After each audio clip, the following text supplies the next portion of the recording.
अभी हम सिकटा मैनाटांड में हैं, जहां बिंदा चौक पे जन सुराज पार्टी की तरफ से एक कार्यक्रम रखा गया था, जिसमें हजारों की संख्या में लोग आए हुए थे। और हमारे साथ अभी जन सुराज के नेता हैं, हम इससे कुछ खास मुद्दों पर बातचीत करने का प्रयास करेंगे। सबसे पहले नाम क्या है सर आपका? मेरा नाम है Nandkishore Prasad Kushwaha. Jan Suraaj state core committee के सदस्य हैं, प्रदेश महासचिव हैं और चुनाव समिति के चंपारण रेंज के हम संयोजक भी हैं। सर, जन सुराज की पार्टी जो है वो पूरे 243 सीटों पे चुनाव लड़ रही है। और बाकी पिछले सत्र में अगर देखा जाए तो जब भी बिहार में सरकार बनी है तो या तो गठबंधन को लेकर के किसी न किसी पार्टी के द्वारा गठबंधन किया गया है। तो 243 सीटों पर चुनाव लड़ना क्या संभावित जो आपके तरफ से या आपके प्रशांत किशोर जी की तरफ से प्रयास है, क्या बिहार में बदलाव होगा? निश्चित रूप से बदलाव होगा। जन सुराज पार्टी बिहार में जो अभी पार्टी बनी है, जितनी भी पार्टियां हैं, सब लोगों को सत्ता में आने की ललक है और सत्ता में आने के लिए किसी भी दल से गठबंधन कर लेते हैं। विधायक बनना, मुख्यमंत्री बनना, मंत्री बनना उन लोगों का एक रोजी रोजगार हो गया है। और बिहार में दो धारा की गठबंधन चल रही है, एनडीए गठबंधन और महागठबंधन।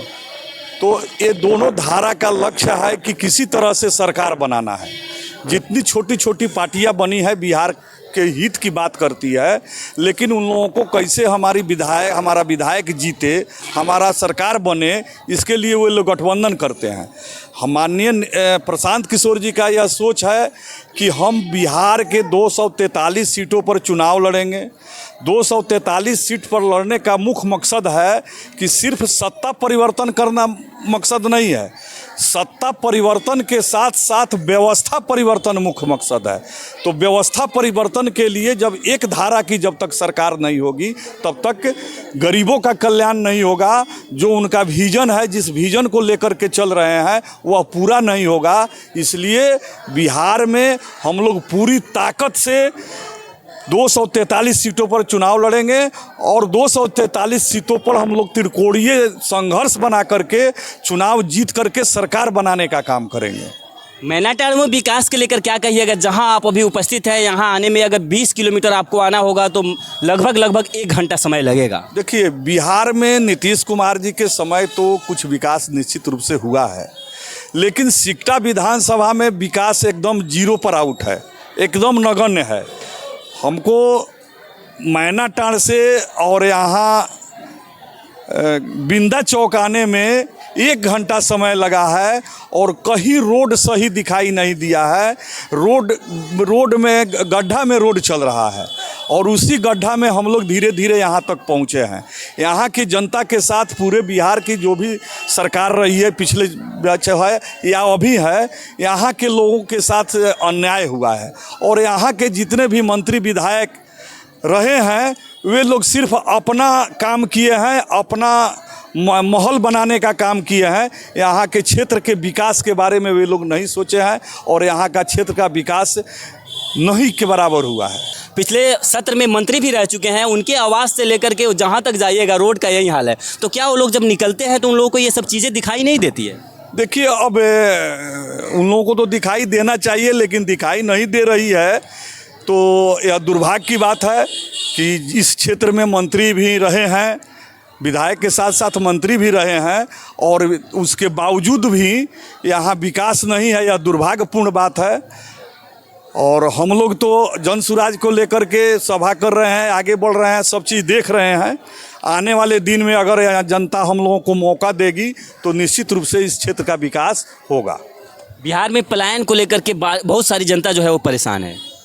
मुख्य मुद्दा हम लोगों का जन सुराज का पलायन है। पलायन अगर यहाँ से समाप्त कर दिया जाए तो बिहार का विकास निश्चित रूप से हो जाएगा। पलायन समाप्त करने का एक ही है कि हम लोग यहाँ उद्योग फैक्ट्री लगाएंगे। सरकार जब जन सुराज की बनेगी तो बिहार में जिस तरह से गुजरात में, महाराष्ट्र में, पंजाब में जो फैक्ट्रियाँ लगी है, उस तरह के फैक्ट्री बिहार के हर पंचायत में, हर ज़िला में लगाने का हम लोग विजन को लेकर के चल रहे हैं। जब तक यहाँ उद्योग धंधे नहीं लगेंगे तब तक यहाँ का पलायन नहीं रुकेगा। सर, लास्ट सवाल, शराबबंदी को लेकर क्या कहिएगा? देखिए, शराबबंदी सिर्फ कागज़ में है, ज़मीन पर कहीं शराबबंदी नहीं है। जो लोग पीना चाहते हैं वो 5 मिनट के अंदर वे फ़ोन से ही अपने घर मंगा लेते हैं और लोग शराब पी लेते हैं। शराब सिर्फ कागज़ में बंद करके सरकार को भी घाटा लग रहा है और आम पब्लिक को भी नुकसान हो रहा है। गरीब लोग अनावश्यक जेल जाते हैं। जो सरकार के द्वारा कानून बनाया गया है, शराब के माध्यम से गरीबों को जेल भेजा जा रहा है। शराबबंदी, हमारे माननीय प्रशांत किशोर जी ने कहा है कि जन सुराज की जिस दिन सरकार बनेगी तो कागज़ में शराबबंदी को हम लोग चालू करेंगे और उसको तरीका बदलेंगे कि शराब पीने वाले लोग पी करके चौक चौराहे पर झगड़ा झंझट नहीं करेंगे, गाली गलौज नहीं करेंगे, चौक चौराहे पर किसी तरह का हंगामा खड़ा नहीं करेंगे। इसके लिए कानून बनेगा। शराबबंदी बिहार में सिर्फ दिखावे की है, शराबबंदी आज लागू नहीं है। हाँ, चलिए, बाकी हमारे साथ जन सुराज के नेता थे। इनके बारे में आप लोग क्या सोचते हैं और जन सुराज पार्टी के बारे में क्या सोचते हैं, अपनी जो प्रतिक्रिया है वो कमेंट बॉक्स में ज़रूर बताइएगा। मिलते हैं नेक्स्ट वीडियो में, अभी के लिए जय।